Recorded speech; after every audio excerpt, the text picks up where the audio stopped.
수업의 새로운 디자인, 팀즈로 그리는 수업의 미래 교실이 시작됩니다.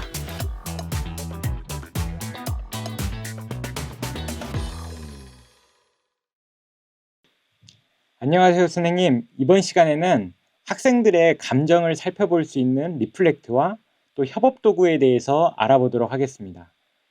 먼저 리플렉트를 사용하면 학생들의 매일매일의 감정 체크부터 수업 중 이해도까지 확인이 가능해지게 됩니다. 또 모든 학생들의 감정 데이터를 대시보드 형태로 교사에게 제공해주기 때문에 학생들의 사회 정서적 상태를 이해하고 지원할 수 있습니다. 뿐만 아니라 학생들의 감정을 지속적으로 모니터링하여 조기에 문제를 발견하고 또 교사가 대응할 수 있는 것을 돕게 됩니다. 그러면 지금부터 리플렉트 사회 정서 기능에 대해서 살펴보도록 하겠습니다. 선생님 팀즈 화면에서 기본 탭에 이 리플렉트를 클릭해 보시면 오른쪽에 체크인이라고 이렇게 화면이 나타나게 됩니다. 여기에서 선생님께서는 체크인을 클릭하시면 되는데요. 먼저 이 체크인 기능이 어떻게 사용되어지는지를 보여드리도록 하겠습니다. 12월 5일에 오늘 기분 어때를 제가 클릭해 보도록 하겠습니다. 리플렉트를 클릭하시면 우측에 체크인이 나오시고요. 선생님께서는 체크인을 쉽게 만드실 수가 있습니다. 먼저 이 체크인을 클릭해 보도록 하겠습니다. 이 체크인은 학생들에게 오늘 기분 상태를 물어볼 수 있는 질문을 선택하는 공간인데요. 먼저 체크인에 기본적으로 나타난 오늘 기분 어때를 사용해 보실 수도 있지만 사용자 지정을 누르셔서 학생들에게 질문하고 싶으신 것을 선생님께서 직접 작성하실 수도 있습니다. 저는 선생님들께 오늘 기분 어때를 가지고 학생들에게 체크인을 만들어 보았습니다. 그러면 학생 화면에는 학생의 기분을 물어보는 이런 물음이 뜨게 되고요. 학생들은 자신의 기분을 선택을 하고 그 기분을 잘 표현하는 단어를 선택하게 됩니다. 그러면 그 학생은 자신의 감정을 잘 나타내는 단어를 선택하고 이를 제출하면 교사는 이러한 식으로 모든 학생들의 감정을 나타내는 귀여운 캐릭터를 볼 수가 있습니다. 한 명 한 명 마우스를 올려놓으면 그 학생의 이름과 또 그 학생의 기분 상태들을 볼 수 있는데요. 이름이 나오는 게 싫으시다면 위에 이름 표시를 제거함으로써 학생들의 감정들을 이름 없이 볼 수도 있게 됩니다. 이를 통해서 선생님 수업에 학생들이 어떤 감정 상태로 참여를 시작하는지 선생님은 보면서 선생님의 수업을 운영하시는데 도움을 받으실 수 있습니다. 선생님께서 응답 분포를 클릭하시면 학생들의 감정에 따라서 분류되어 선생님께서 좀 더 쉽게 학생들의 감정을 파악하시는 데 도움을 받을 수 있습니다. 그리고 이 리플렉트 화면의 사이드바에 세 번째에 있는 추세를 클릭을 하면 학생들이 지금까지 찍었던 그 감정들을 기반으로 학생들의 데이터 분석을 하여 그 반 1학년 4반 수학 수업의 학생들의 감정의 곡선을 그래프로 그려주고 또 학생들이 많이 선택한 감정 단어를 워드 클라우드 형태로 보여주어 선생님의 수업에 대한 피드백과 또 평가가 가능하게 됩니다. 그래서 선생님들은 이 감정 추세를 보면서 선생님의 수업에 대한 보완도 할 수 있고 또 선생님의 수업에 대한 피드백을 그때그때 받아볼 수 있어 수업을 운영하고 설계하는 데 도움을 받으실 수 있습니다. 뿐만 아니라 학생 개개인별로 학생들의 감정 추세 곡선 그래프를 볼 수도 있고 또 워드 클라우드를 볼 수가 있어 학생들이 평소에 말하지 않는 감정을 학생들이 평소에 자신의 감정을 말하지 않더라도 이러한 리플렉트를 통한 설문을 통해 학생들의 감정을 좀 더 솔직하게 선생님들께서 관찰하실 수가 있습니다. 또 학생 화면에서는 자신이 지금까지 찍었던 감정들을 나타내어 주고 그걸 또 그래프로 표현해 주기 때문에 자신의 감정 상태가 어떻게 변하고 있는지 스스로 관찰하고 반성해 볼 수가 있습니다. 이번에는 협동학습을 위한 도구를 살펴보도록 하겠습니다. 협동학습은 학생 참여형 수업의 핵심이죠. 학생들은 팀즈 내의 MS 화이트보드와 폼즈와 같은 다양한 협력형 에듀테크를 사용하여 언제 어디서든 친구들과 프로젝트를 진행하고 아이디어를 공유할 수 있습니다. 먼저 MS 화이트보드에 대해서 알아보도록 하겠습니다. MS 화이트보드는 채널에서 적극적으로 활용해 보실 수가 있습니다. 먼저 선생님께서 만드신 채널을 클릭하고 상단 탭의 플러스 버튼을 클릭하십니다. 이 플러스 버튼을 클릭하면 화이트보드라는 아이콘이 나오고 이 화이트보드를 클릭하면 화이트보드의 이름을 설정하실 수가 있습니다. 화이트보드의 이름을 설정하신 후에 저장 버튼을 누르시면 상단 탭에 화이트보드가 연동되게 됩니다. 이 화이트보드 내에서는 모든 학생들이 협력하여 활동을 할 수가 있는데요. 1모듬에 이 화이트보드를 개설하였기 때문에 이 화이트보드에는 1모듬 학생과 선생님만 협업할 수 있는 공간이 됩니다.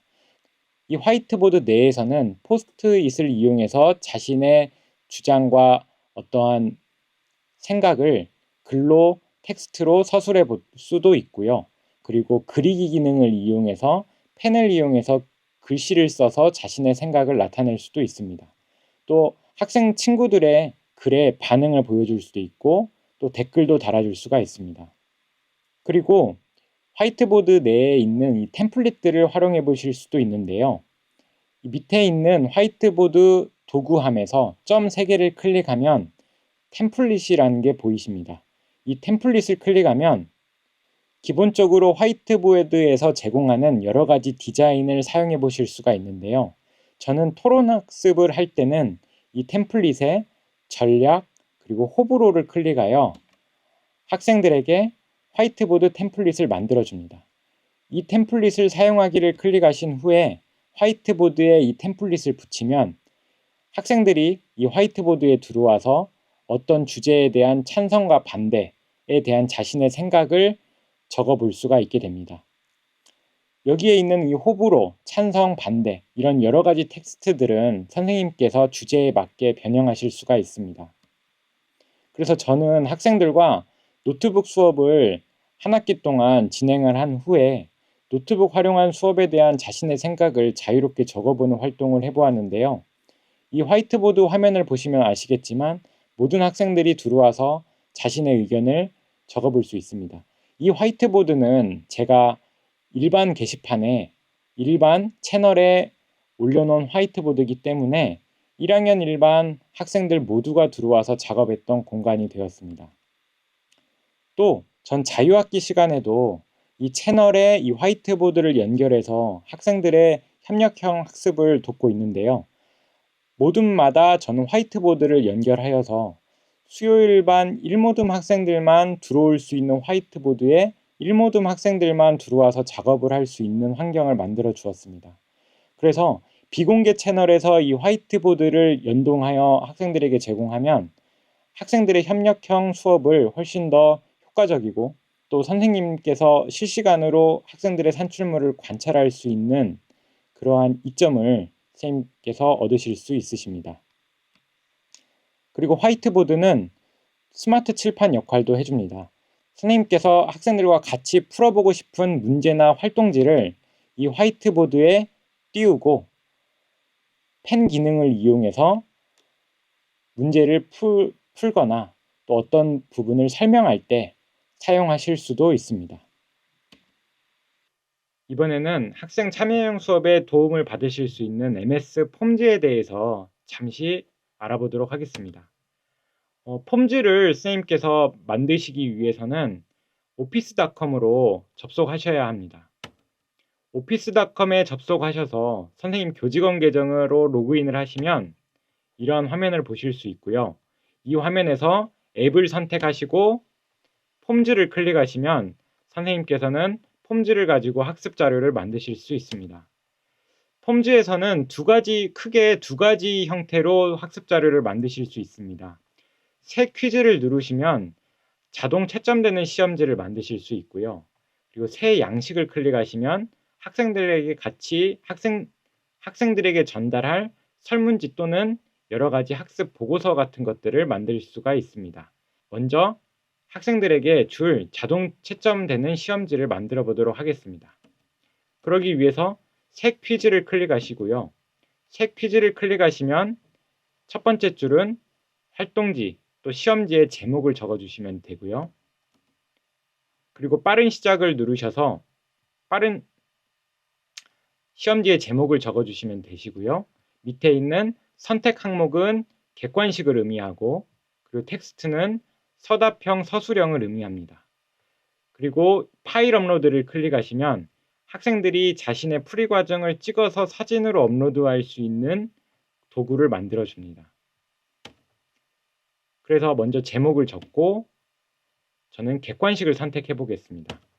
객관식을 선택을 해서 문제에 대한 제목을 적으시고 객관식을 문항들을 만드신 후에 정답이 되는 부분에 체크 표시를 체크해 주시고 점수를 적어 주시면 자동으로 채점되는 객관식 문제를 만드실 수가 있습니다.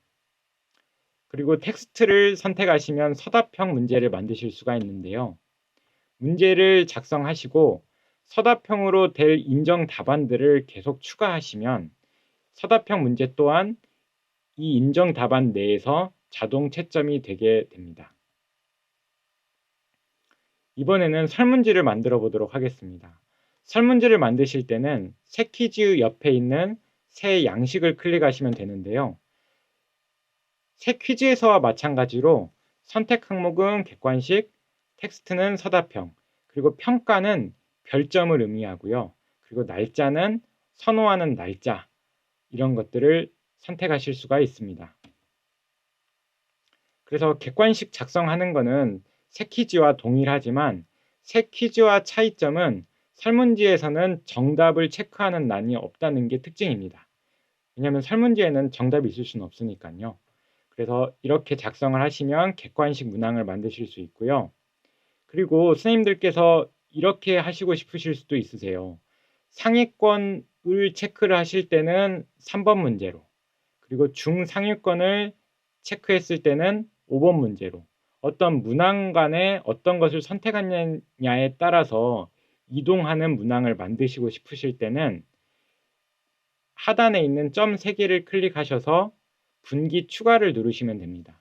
이 분기 추가를 누르시면 문항별로 어떤 문항으로 이동하게 될지를 선택할 수가 있게 됩니다.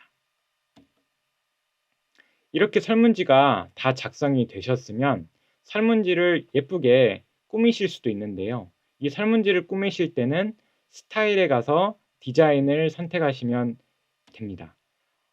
응답을 수집받기 위한 이 링크를 만드는 것이 가장 중요할 것 같은데요.